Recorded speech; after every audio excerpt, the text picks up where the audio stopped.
maintenant de dessiner avec moi. Une série quand même assez importante de pictogrammes. On va dessiner ensemble, je pense j'ai pas compté, une bonne trentaine de pictos. Moi je vais les mettre un petit peu en vrac sur ma feuille, donc je vous invite, vous pouvez tracer des colonnes et des cases, faire comme une sorte de quadrillage si vous voulez. On va avoir plusieurs thèmes, le thème du travail, le thème de la maison, le thème de la nature et puis un thème un peu fourre-tout dans lequel j'ai mis des pictogrammes qui reviennent assez souvent et c'est important de les avoir dans sa bibliothèque visuelle. Donc on va commencer par le thème du travail, donc l'environnement pro j'ai envie de dire, donc je vais le mettre ici. Et on va commencer à dessiner. Donc je vais vous donner en fait, à vous de voir comment vous avez envie de suivre cette vidéo, je vais vous donner le nom du pictogramme, enfin de l'objet que je vais représenter. Et puis soit vous posez la vidéo et vous le représentez à votre façon, puis vous regardez ensuite comment moi je l'ai fait. Et je fais une seule version, mais il y en a plusieurs. Par exemple, le premier, ça va être ordinateur. Je vais vous faire une version que moi, j'ai pas l'habitude de dessiner. Ou sinon, vous dessinez en même temps que moi, vous suivez en même temps que moi. Donc le premier picto, c'est le picto de l'ordinateur. Donc là, aujourd'hui, j'ai envie de faire plutôt un écran d'ordinateur. Donc, je vais partir sur un rectangle comme ça. J'aime bien faire des rectangles avec des bords un peu arrondis. Un trait ici, et c'est pas parfait, mais c'est ok. 3 petits points pour les boutons, 2 petits traits pour le reflet, et puis ici, plutôt un ordinateur de bureau avec voilà, un socle. Mais on a plein d'autres façons de dessiner les ordinateurs. Je ne vais pas décliner chaque pictogramme de différentes façons. L'idée, c'est vraiment de voir si vous pouvez ajouter de nouvelles représentations à votre bibliothèque visuelle. Deuxième pictogramme, c'est le carnet de notes, par exemple quand on prend des notes dans son travail. Donc, idem, plusieurs façons de le dessiner. Aujourd'hui, j'ai envie de le dessiner comme ça, avec des petites spirales que je viens en fait attacher ici avec une sorte de petit point qui symbolise les trous des spirales. Et puis on a souvent un titre ou une petite étiquette et peut-être un titre en dessous.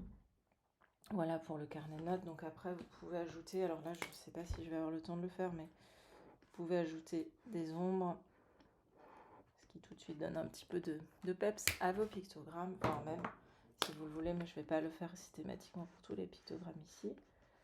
Des couleurs si vous avez envie. Ok.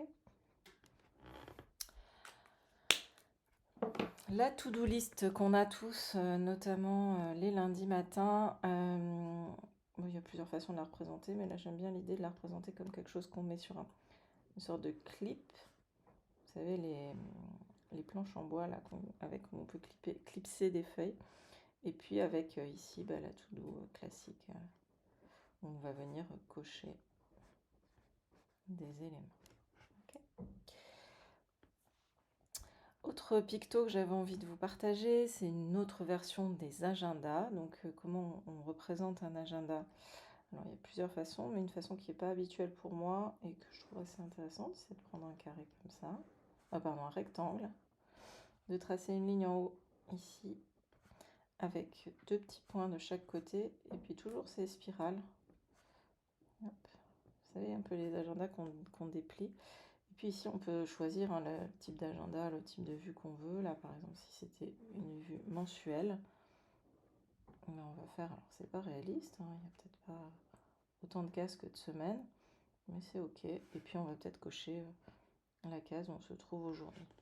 Okay. Voilà, je me connais, je vais quand même mettre un peu de couleur parce que j'aime bien. Je trouve que ça donne un peu plus de peps. Et toujours un petit peu d'ombre ici.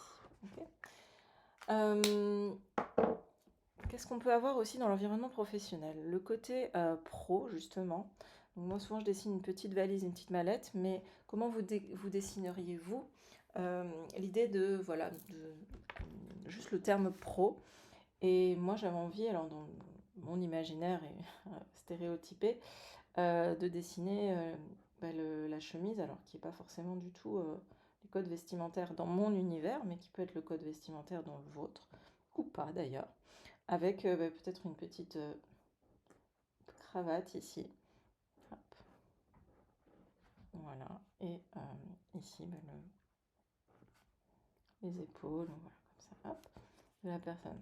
Donc c'est une autre façon de représenter le côté professionnel avec, souvent on utilise non pas des préjugés mais des stéréotypes, enfin des images, quand on dit stéréotypes, ce sont des images qui parlent à tout le monde en fait, on a un langage commun.